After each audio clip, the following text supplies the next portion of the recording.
नमस्कार। NCERT classes में हम पढ़ रहे हैं आर्टिकल्स अभी, और आज के इस वीडियो में हम पढ़ेंगे the definite article.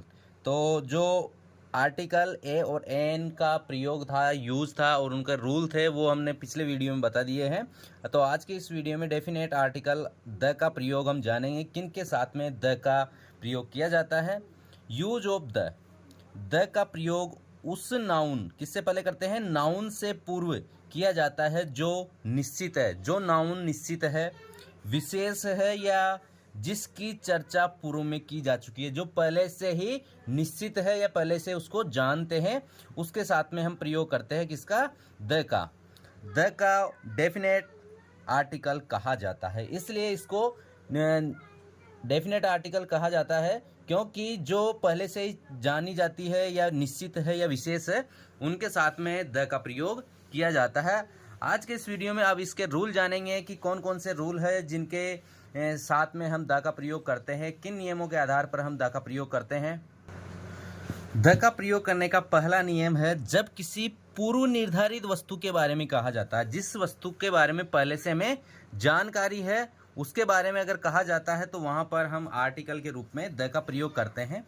Found a bag, तो यहाँ पर बैग मिला है, इसलिए यहाँ पर बैग के बारे में पहले से वस्तु निर्धारित नहीं थी, तो यहाँ पर वस्तु निर्धारित हो चुकी है कि बैग मिला है। उसके बाद में द बैग, अब बैग से पहले द का प्रयोग किया गया है क्योंकि बैग पूर्व निर्धारित वस्तु हो चुकी है। यहाँ पर बैग कंटेंट एक कॉइन, अब यहाँ पर है द कॉइन यहाँ पर निर्धारित नहीं था पहले से, अब यहाँ पर क्या हो गया, निर्धारित हो गया। The coin was made of gold, तो जो वस्तु पहली बार अगर हमें देखते हैं या उससे अनजान होते हैं तो वहां पर आर्टिकल के रूप में ए और ए एन का प्रयोग करते हैं, लेकिन अगर पूर्व निर्धारित होती है तो उससे पहले हम द का प्रयोग करते हैं। जैसे यहाँ पर बैग यहाँ पर पहले से निर्धारित नहीं था, यहाँ पर पहले से निर्धारित है क्योंकि इसमें इसके बारे में बताया गया है, तो द का प्रयोग यहाँ पर बैग के साथ हुआ है।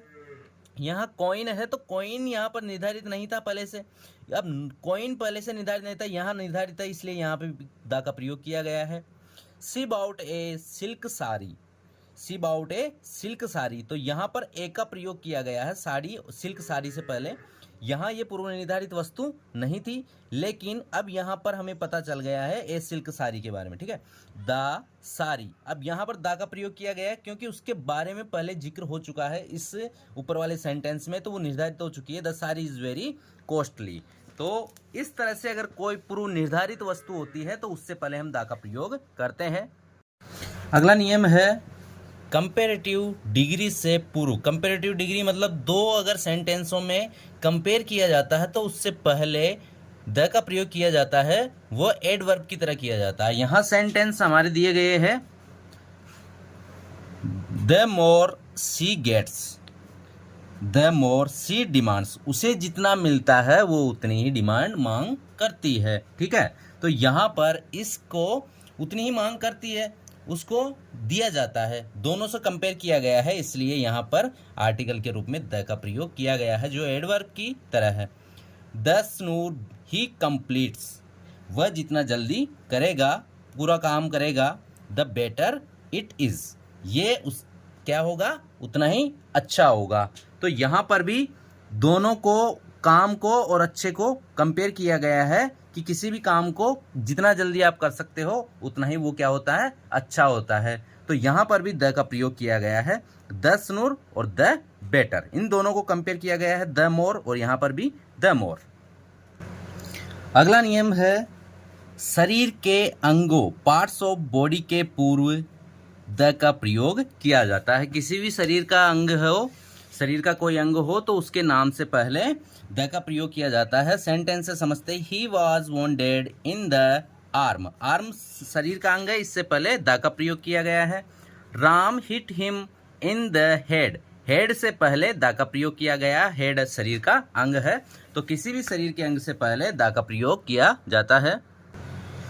अगला नियम है निम्नलिखित के नामों से पहले यदि किसी नदी का नाम दिया गया हो, जैसे द गंगा, महासागर द इंडियन ओशियन, धर्म द हिंदूज, राजनीतिक पार्टी द कांग्रेस, महत्वपूर्ण भवनों के नाम द ताजमहल, या फिर इनके अलावा भी किसी नहर का नाम हो, समुद्र का नाम हो, ट्रेन जहाज का नाम हो, या फिर कोई अखबार का नाम हो तो इनसे पहले भी द का प्रयोग किया जाता है।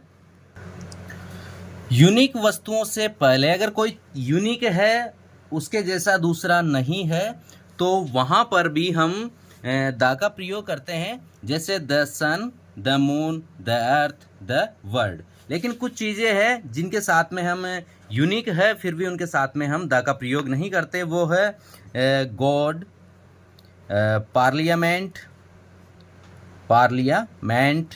और हेवन।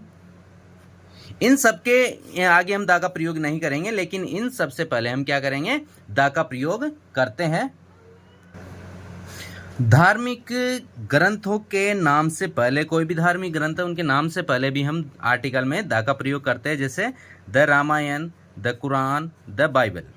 ठीक है, तो धार्मिक ग्रंथों के नाम से पहले भी हम किसका प्रयोग करेंगे, आर्टिकल के रूप में द का प्रयोग। लेकिन अगर साथ में कवि का नाम, लेखक का नाम दिया गया हो तो वहाँ पर हम नहीं करते हैं आर्टिकल के रूप में द का प्रयोग। जैसे अगर लिखा हो वाल मिकीज रामायण, तो ऐसी स्थितियों में हम द का प्रयोग नहीं करते। लेकिन अगर केवल नाम है धार्मिक ग्रंथ का, तब हम आर्टिकल के रूप में द का प्रयोग करते हैं। व्यक्ति के पद से पूर्व, किसी भी व्यक्ति का पद होता है उससे पूर्व द का प्रयोग किया जाता है, जैसे the chairman, the executive director, the prime minister. तो किसी भी व्यक्ति के पद से पूर्व आर्टिकल के रूप में द का प्रयोग किया जाता है। म्यूजिकल इंस्ट्रूमेंट, कोई भी संगीत के जो यंत्र होते हैं उनसे पहले और कोई आविष्कार की गई हुई वस्तु के नाम से पूर्व हम आर्टिकल के रूप में द का प्रयोग करेंगे, जैसे the tabla, the violin, the trumpet. The telephone, ये आविष्कार की गई वस्तु है, द टेलीस्कोप। ठीक है, तो कोई भी म्यूजिकल इंस्ट्रूमेंट हो, इनका भी आविष्कार ही किया गया है, या फिर कोई और दूसरी वस्तु जिसका आविष्कार किया गया हो, तो उनसे पहले हम आर्टिकल के रूप में द का प्रयोग करते हैं। अगला नियम है दिशाओं के नाम से पूर्व, कोई भी अगर दिशा दी गई है उसके नाम से पहले हम आर्टिकल द का प्रयोग करेंगे। The east, the west, the south, the north. यहाँ पर द का प्रयोग किया जाता है, लेकिन अगर इन दिशाओं के साथ में कोई नाम जोड़ दिया जाता है, इन दिशाओं के साथ में क्या जोड़ दिया जाता है, कोई नाम, जैसे वेस्टर्न, ये दिशा हो गई इंडिया, वेस्टर्न इंडिया, तो यहाँ पर हम आर्टिकल के रूप में कुछ भी नहीं लगाएंगे, इस तरह की स्थिति में नहीं लगाएंगे। केवल अगर दिशा का नाम है तो हम आर्टिकल द का प्रयोग करते हैं। अगला नियम है ऑफिस का प्रयोग, अगर प्लेस ऑफ वर्क, काम के लिए प्रयोग में लिया गया है, काम के लिए हम वहाँ पर है, तो वहाँ पर भी आर्टिकल के रूप में द का प्रयोग होता है। तो he is at the office, article the का, क्योंकि ये काम के लिए है वहाँ पर। He is in the office, वो ऑफिस में है, वो भी काम के लिए है। तो किसी भी प्लेस ऑफ वर्क के रूप में हो ऑफिस का प्रयोग, तो वहाँ पर आर्टिकल द का प्रयोग करते हैं। तो आज के इस वीडियो में आर्टिकल द का प्रयोग के बारे में बताया है, और सेंटेंस के में एक्सरसाइज के साथ में हम जानेंगे कि किन के साथ में द का प्रयोग किया जाता है, किन के साथ में नहीं किया जाता है। ऐसे और वीडियो देखने के लिए सब्सक्राइब कीजिए एनसीईआरटी क्लासेस टॉक को। धन्यवाद।